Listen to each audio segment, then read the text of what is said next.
Hello guys, kwa wale wanawake ambao wamejifungua, kuna baadhi ambao wanapata hii changamoto ya tumbo linakuwa kama limepata makunyanzi, linakuwa limejikunja kama hivi unavyoona kwenye video. Sasa kama unataka kutoa haya makunyanzi au unataka kutoa hii hali kwenye tumbo lirudi kuwa kama mwanzo, ngozi yako inyooke tena vizuri, unapaka haya mafuta yanaitwa Swiss Collagen. Ukisikia mafuta kiboko ya kutoa makunyanzi hata yale ambao yameshakuwa ni sugu kiasi gani, basi ni haya mafuta.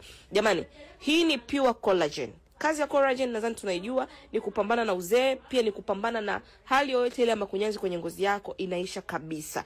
Kwa kama unataka mama umejifungua, una hii hali ya tumbo, unataka linyoke vizuri kama ilivyokuwa mwanzo kabla hujajifungua, paka haya mafuta mpenzi wangu, utanishukuru.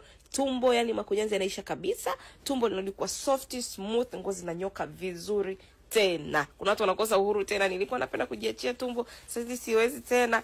Basi paka haya mafuta, tumbo lako linarudi kuwa soft, linakuwa smooth tena. Sio tu kwenye tumbo, hata kama una makunyanzi ya mwilini, usoni, umri umeshaanza kwenda, unapaka haya mafuta hata usoni, makunyanzi yote yanakwisha, ngozi yako inarudi kuwa soft and smooth, haya chubui. Ni 45 tu.